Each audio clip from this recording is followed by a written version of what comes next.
क्षमा कर दीजिए मालिक, भगवान के लिए मुझे काम पर से मत निकालिए। आप मुझे निकाल देंगे तो मेरे बीवी बच्चे भूखे मर जाएंगे। भगवान के लिए ऐसा मत कीजिए मालिक।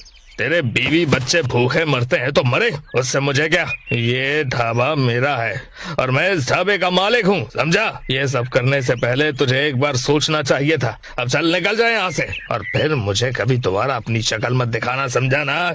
आखिर रघु ढाबे के मालिक से किस बात के लिए क्षमा की भीख मांग रहा था। आखिर रघु ने ऐसा क्या किया जिसकी वजह से ढाबे का मालिक गिरधारी उसे काम पर से निकाल देता है। इन सारे सवालों के जवाब जानने के लिए हमें कहानी को शुरू से देखना होगा। देखो ना, सोनू कब से मछली बिरयानी खाने की जिद किए जा रहा है, अब आप ही समझाओ। हाँ बाबा, आपके हाथों की मछली बिरयानी खाए हुए बहुत दिन हो गए। ठीक है, शाम को आते समय मालिक से थोड़ी सी मछली बिरयानी मांग कर लेते आऊंगा। अच्छा, अब मुझे देर हो रही है, टाइम से नहीं पहुंचूंगा तो मालिक मुझे काम से निकाल देंगे। रघु ढाबे पर थोड़ा लेट पहुंचता है। तभी ढाबे का मालिक गिरधारी उससे बोलता है, तुझे पता नहीं है क्या, 10 बजे से ही ग्राहकों के आने का समय हो जाता है और तू काम पर इतनी लेट आ रहा है। वो मालिक, आज थोड़ा आने में लेट हो गया, आगे से आपको शिकायत का कोई मौका नहीं मिलेगा। और हाँ, एक बात कान खोल कर सुन ले, अगर एक भी ग्राहक को मछली बिरयानी खाने को नहीं मिली तो याद रखियो, तेरी पगार से पैसे काट लूंगा मैं। फिर रघु जल्दी से सभी मछलियों और चावल को धोकर अपने हाथ के कुटे हुए मसालों से मछली बिरयानी तैयार कर लेता है। उसकी खुशबू से पूरा ढाबा महकने लगता है। वाह रघु, खुशबू तो बड़ी अच्छी आ रही है। चलो अच्छा है, समय से पहले मछली बिरयानी बनकर तैयार हो गई, नहीं तो आज मालिक मेरी तनख्वाह से पैसे काट लेते। तभी ग्राहकों का आना भी शुरू हो जाता है। भाई साहब, खुशबू तो बहुत बढ़िया आ रही है, मुझसे तो रुका ही नहीं जा रहा है। अब आप जल्दी से एक प्लेट मछली बिरयानी लगवा दीजिए। अरे हाँ, क्यों नहीं। अरे रघु, जल्दी से साहब के खाने के लिए एक प्लेट गर्मा गर्म मछली बिरयानी तो लगाना। अरे मुझे भी एक प्लेट मछली बिरयानी पैक कर दीजिए और एक प्लेट खाने के लिए भी लगा दीजिए। ये रघु का बच्चा अभी तक बिरयानी लेकर नहीं आया और ग्राहकों का आना भी शुरू हो गया है। इतने में रघु मछली बिरयानी की प्लेट लेकर आता है और सभी ग्राहकों की टेबल पर रख देता है। साहब, और ये रही आपकी एक प्लेट मछली बिरयानी खाने के लिए और एक प्लेट पैक मछली बिरयानी। सभी ग्राहक रघु के हाथ की मछली बिरयानी खाते हुए तारीफ कर रहे थे। रघु, सच में तेरी हाथों की मछली बिरयानी खाने का स्वाद ही अलग होता है रे। ये बात तो है, जो स्वाद रघु के हाथों की मछली बिरयानी में है वो कहीं और नहीं मिलेगा। ग्राहकों का अपने नौकर रघु की तारीफ करना गिरधारी को बिल्कुल भी अच्छा नहीं लग रहा था। जिसे देखो इस 2 कौड़ी के नौकर की तारीफ करे जा रहा है, जैसे ढाबे का मालिक मैं नहीं, ये 2 कौड़ी का नौकर रघु है। शाम तक सारी मछली बिरयानी खत्म हो जाती है, सिर्फ 2 प्लेट ही बची थी। रघु बची हुई बिरयानी अपने बेटे सोनू के लिए घर ले जाने के लिए मालिक से कहता है, मालिक, थोड़ी सी मछली बिरयानी बच गई है, आप कहें तो मैं घर बच्चों के लिए ले जाऊं। अरे अपनी औकात देखी है तूने, जो चला है अपने बीवी बच्चों को खिलाने के लिए। नौकर है, नौकर की तरह रह, अपनी औकात मत भूल, समझा। अब चल निकल यहाँ से। बेचारा रघु अपने मालिक के आगे कुछ नहीं बोलता और उदास मन से घर चला जाता है। बाबा, आप मछली बिरयानी ले आए? सोनू, बाबा अभी आए हैं, उन्हें परेशान मत करो। अपनी माँ के कहने पर सोनू चुप करके बैठ जाता है। क्या हुआ जी, आप इतने उदास लग रहे हैं, मालिक ने कुछ कहा क्या?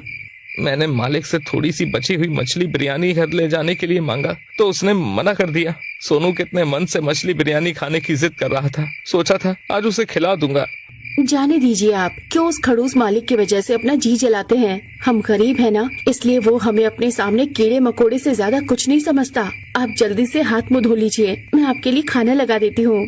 रघु हाथ मुंह धोकर खाना खाकर जल्दी ही सो जाता है। सुबह वो जल्दी उठकर ढाबे पर पहुंचकर मछली बिरयानी बनाकर तैयार कर लेता है और कुछ देर बाद ही ग्राहकों का आना शुरू हो जाता है। फिर रघु उन्हें एक एक करके खाने के लिए मछली बिरयानी देता है। आज भी सभी ग्राहक उसकी बनी मछली बिरयानी की तारीफ कर रहे थे। क्या बात है रघु, दिन पर दिन तेरे हाथों की मछली बिरयानी का स्वाद बढ़ता ही जा रहा है, कुछ तो खास बात है। सच में रघु, तेरे हाथों में तो जादू है, जादू। वैसे रघु, तू मछली बिरयानी में ऐसे कौन से मसाले डालता है जिससे स्वाद दोगुना बढ़ता जा रहा है? वो साहब, बस। अपने नौकर रघु की ग्राहकों के मुंह से तारीफ होते देख ढाबे का मालिक गिरधारी अंदर ही अंदर खिसिया रहा था। सारे ग्राहक इस रघु नौकर की ही तारीफ कर रहे हैं, अरे और जो मेरा पैसा लग रहा है, हाँ हद हो गई। ये सही है, मेरा ही ढाबा, मेरे ही मसाले, मेरे ही पैसे, कोई मेरा नाम नहीं ले रहा। ये कल का आया 2 कौड़ी का नौकर आज सबकी जुबान पर चढ़ा हुआ है और मेरा तो दूर दूर तक कोई नाम निशान ही नहीं है। अगर ऐसा चलता रहा तो कल का ये नौकर मुझे ही आंखें दिखाने लगेगा। कुछ तो सोच गिरधारी, सोच। इससे पहले कि रघु कुछ बोल पाता, ढाबे के मालिक गिरधारी के चेहरे पर एक बनावटी मुस्कान आ जाती है। अरे वाह वाह रघु, देख तेरी किस्मत कितनी अच्छी है, सब तेरी तारीफ कर रहे हैं और तू चुप क्यों है? सबको बता क्यों नहीं देता? रघु कुछ नहीं बोलता। अरे ये क्या बोलेगा, मैं बताता हूँ आपको। ये मेरे सिखाए बिना कुछ भी नहीं कर पाता। वो अगर मैंने इसे अपने पिताजी की बिरयानी रेसिपी ना सिखाई होती और मैंने इसे अपने हाथों के मसालों का नाप तोल ना बताया होता तो आज ये आप सबको इतनी बढ़िया मछली बिरयानी बनाकर नहीं खिला पाता। बात तो भाई साहब आपकी सही है, असली श्रेय तो आपको ही जाता है। सच में आपने बहुत ही बढ़िया और लाजवाब रघु को मछली बिरयानी बनानी सिखाई है। एक बार जो आपके ढाबे से मछली बिरयानी खा जाए तो वो फिर लौटकर दोबारा जरूर खाने आएगा। हाँ क्यों, मैंने सही कहा ना? हाँ? दोपहर के समय ढाबे का मालिक किसी काम से घर गया हुआ था। तभी एक बहुत ही बूढ़ा बुजुर्ग व्यक्ति ढाबे पर आता है जो काफी दिनों से भूखा लग रहा था।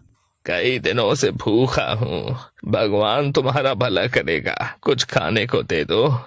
उस बूढ़े बुजुर्ग व्यक्ति की हालत देख रघु को काफी दया आती है। बेचारा लगता है कई दिनों से भूखा है। रघु बुजुर्ग को एक टेबल पर बैठाकर उसे खाने के लिए मछली बिरयानी देता है। बाबा आप यहाँ आराम से बैठकर मछली बिरयानी खाइए।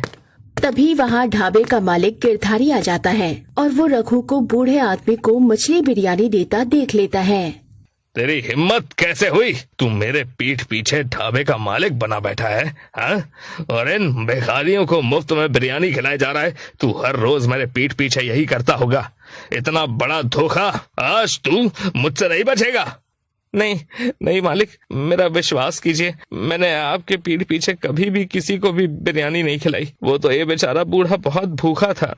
तेरी हिम्मत कैसे हुई? अब तुझे एक पैसा नहीं मिलेगा और आज के बाद मुझे अपनी शक्ल मत दिखाइयो। चल अब निकल यहाँ से। गिरधारी रघु को ढाबे से धक्के मारकर निकाल देता है और उसे पैसे भी नहीं देता। इसी तरह कई दिन गुजर जाते हैं और रघु के घर की हालत बहुत खराब हो चुकी थी। सुनो जी, ऐसे आप कब तक बैठे रहोगे? आप खुद का कोई छोटा सा ढाबा क्यों नहीं खोल लेते? हम कुछ कर्जा साहूकार से ले लेंगे और जब कमाई होने लगेगी तो उसका कर्जा चुका देंगे। रघु को माया की बात सही लगती है और उसी दिन साहूकार के पास जाकर वो कुछ पैसे उधार लेता है और उससे एक ठेला खरीदकर अपना मछली बिरयानी का धंधा शुरू करता है। और पहले ही दिन उसके हाथों की बनी मछली बिरयानी लोगों को काफी पसंद आती है। उधर गिरधारी के ढाबे पर भाई साहब, जो स्वाद आपकी मछली बिरयानी का पहले आता था ना, अब वो स्वाद नहीं आ रहा। क्या बात है? और आपका नौकर रघु आजकल दिखाई नहीं दे रहा? अरे ऐसा कुछ नहीं है, स्वाद तो पहले जैसा ही है, बस आपका ये वहम होगा।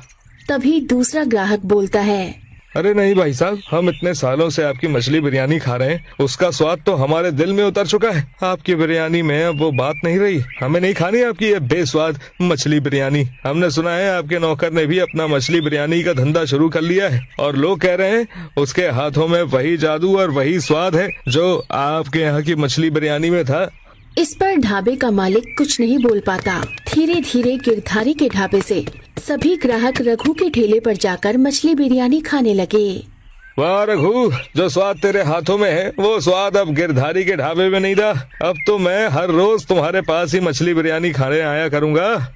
इसी तरह रघु की कमाई दिन प्रतिदिन बढ़ती चली गई और जो भी ग्राहक गिरधारी के ढाबे पर मछली बिरयानी खाने आते थे वो अब रघु के ठेले पर आकर मछली बिरयानी खाने लगे, जिससे गिरधारी का ढाबा ठप पड़ जाता है और वही रघु एक बहुत बड़ा होटल खोल लेता है। गिरधारी की हालत अब भिखारी जैसी हो चुकी थी। उसके पास अब ना तो कोई काम ही था और ना ही पैसे बचे थे। एक दिन वो भूखा प्यासा रघु के होटल के बाहर भटक रहा था और बेहोश हो गया। ये तो मालिक हैं, हे भगवान, इनकी ये हालत। अरे जल्दी से कोई इन्हें अंदर लेकर चलो। फिर रघु अपने नौकरों की मदद से गिरधारी को अंदर ले जाता है और कुछ देर बाद गिरधारी को होश आता है। फिर रघु उसे अपने हाथों से मछली बिरयानी खाने के लिए देता है।